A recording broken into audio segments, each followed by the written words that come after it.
Hello there folks, and welcome back to another video. I hope you are all doing very well indeed. Look where we are. I have no idea what the beach is called, but we have found it on Google, the almighty oracle that is Google. And you know, this big sea stack that I hope you can see off in the distance here is going to be our main focal point for today's adventure. And as you can see here, I hope with all of these lovely big boulders, we're going to be looking to take advantage of those, to try use those as like a nice foreground element. It's a bit tricky underfoot, but we're managing our ways slow and steady. So the idea is just to play around. I don't really have necessarily any composition in mind. This is our first time visiting this area, and it's absolutely gorgeous. The coastline is just stretching on forever, and it's really wonderful. So I just standing here looking at it, I think primarily I'll try and get nice and low, trying to use some of these nice big rocks, try to get a bit of motion and some water, and then ultimately trying to focus out on that big fella standing up out the back out there. So let's get to it and see what we can muster.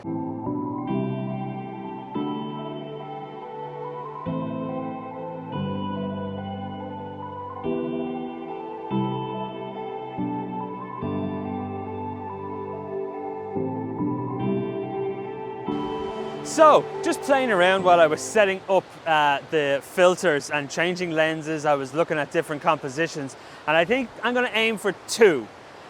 One, down nice and close to the water as it comes in and crashes over the rocks with the big sea stack in the back. And then I'll actually as the light comes down a little bit, I'll change to the 100 to 400 and try get a nice compressed image of the foreground using these rocks and some water, then ultimately out to the sea stack in the back. So as you can see, it's a very clear sky, as most days here are now in the summertime. So the idea will be to try and mitigate as much sky as possible and just try and not have loads of it in the frame. Hence the reason why I think getting down nice and low will probably do the job really nicely. So let's clamber our way down to the rocks and let's see about trying to get a first couple of shots. One thing about scenes like this is that it might seem insanely kind of chaotic the closer you get to the edge of the beach here, essentially. So ultimately what I'm looking to try and do is to try and find a way of incorporating some kind of natural frame using these rocks in the foreground. I'm really struggling a bit because the rocks are a bit slippy, even though I have my wonderful swamp shoes on, as we like to call them. You gotta just be super duper careful when you're walking along stones like this, so I'm trying my best to be as careful and confident as possible. But it's really offering some wonderfully backlit kind of motion. So I've got my filter, so I'll probably end up maybe putting on at least a soft grad to try and help take down some of the highlights here, and I'll wander a bit closer to the water's edge now and see about trying to find a nice kind of composition. So after much wandering around and playing, I'm going to put some examples up. I really don't think the wide shot works here for what I'm really looking for. The sea stack is just too far, so I've got a 16 to 35, and even at 35 mils, the sea stack is just lost in the distance. So I'm going to swap to my 28 to 75 and see about just adding a little bit more kind of like compression, and then we'll ultimately get onto the 100 to 400. So a good lesson, I suppose, in a sense, is that if you do have a variety of focal lengths, it's always worth your while to kind of play around with those and see what works and doesn't work. You know, that might lend itself well to just very nice kind of abstract kind of photography, whereas I'm looking here to try and take advantage of that sea stack in the background. So let's swap lenses and continue on.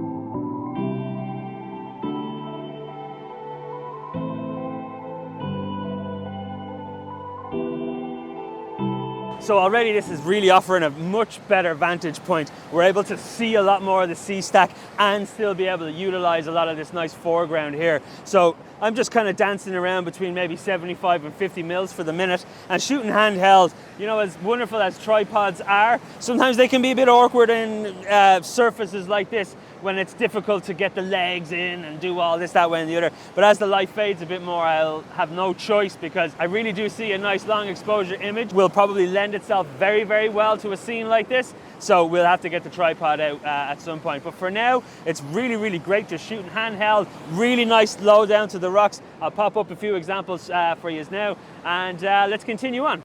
So as I sit here in my ASMR sound booth, I share to you this image.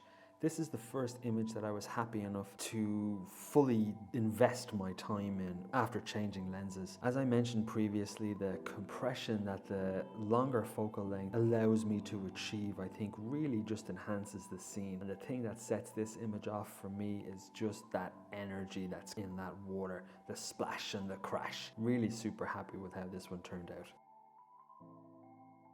As I played around further with minute changes in composition, the light also then really changed. And as you can see here, the golden light really cast itself so beautifully on the rocks and catching ever so slightly on the breaking waves of the water. Really beautiful, ethereal feel to this image, and one that I'm super happy with. For me, this image is a fantastic example of what depth of field can do to your pictures. With a shallower depth of field, it really helps draw the eye through the frame. And one thing that I love about this image is just the chaotic nature of the foreground, as it's blurred and mysterious as we come into focus as the background is revealed. Wonderful, wonderful scene, and a great example of incorporating shallow depth of field into landscape and seascape photography.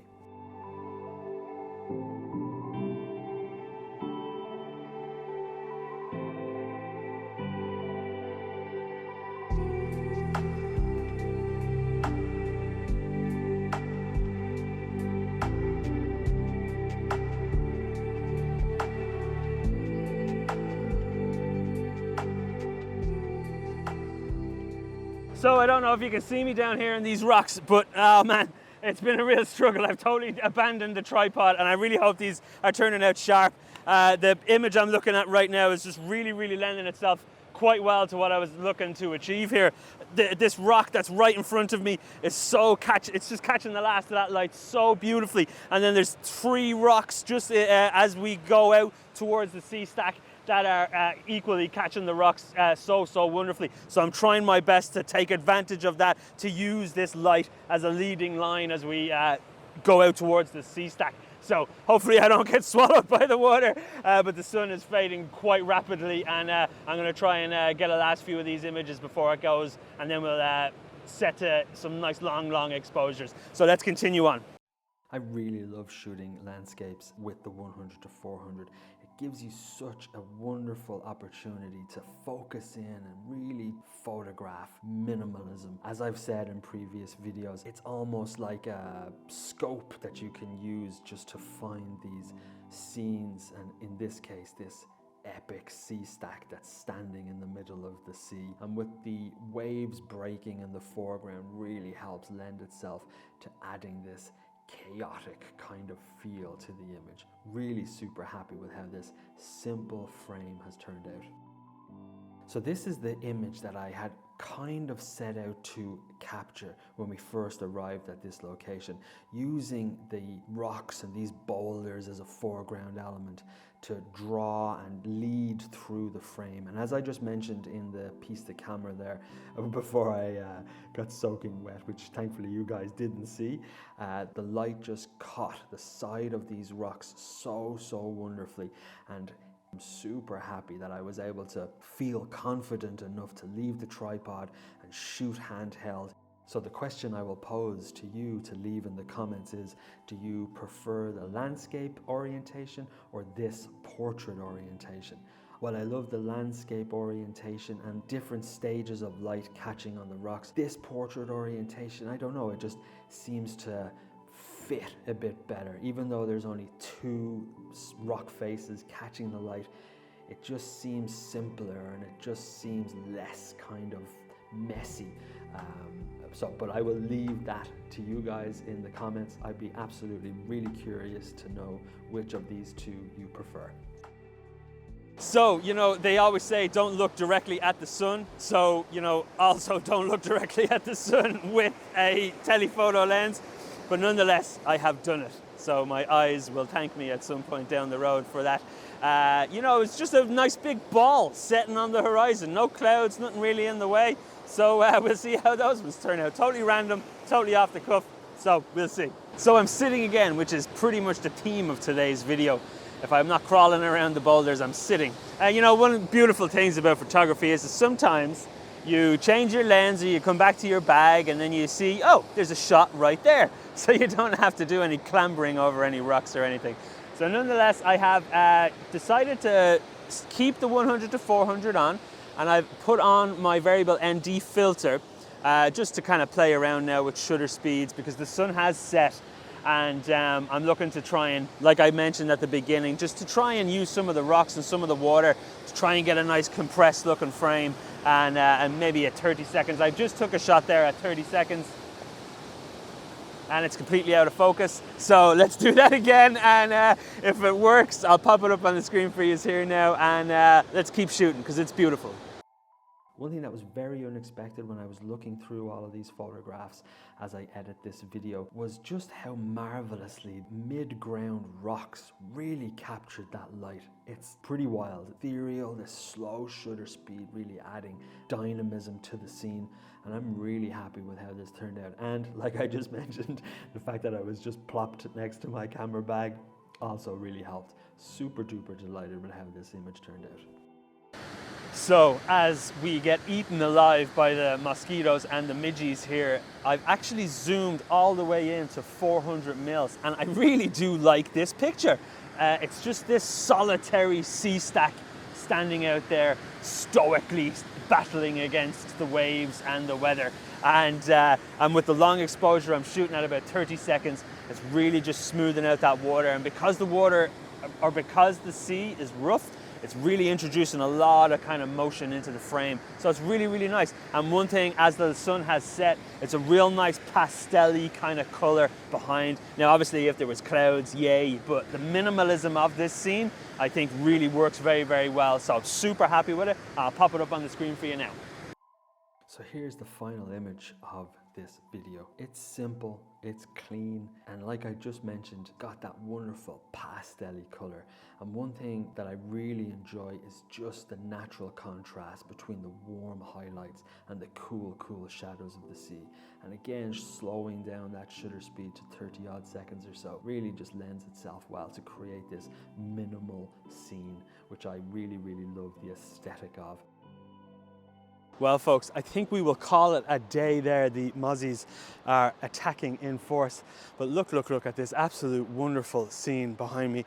The last of the light just catching. It's just so wonderful. It's one of the real joys about getting out and taking photographs is just being out and taking photographs. So here's to many more of that. So the hill is steep. We're both pretty knackered. We have a bit of a drive to get back, but absolutely well worth it. Very impromptu kind of journey. So today is Saturday. I'm really hoping I can get it edited by tomorrow evening so you guys can enjoy this little adventure. And so for now, I think we'll call it a day. And do usual, if you feel like it, absolutely give that like and subscribe button a mash. That would be wonderful. And feel free to leave a comment. I'd be so curious to hear your thoughts about the images as always. So I will see you all on the next one. Take it easy, everyone. Bye-bye.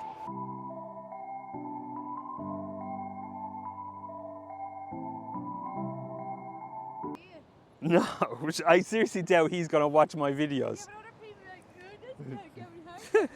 Well, they can say that all they want. So Orla and her eagle-eyedness has just pointed out all this wonderful lichen on the rocks. So, you know, like and subscribe, as they say in the YouTube world. So there you go, fun times.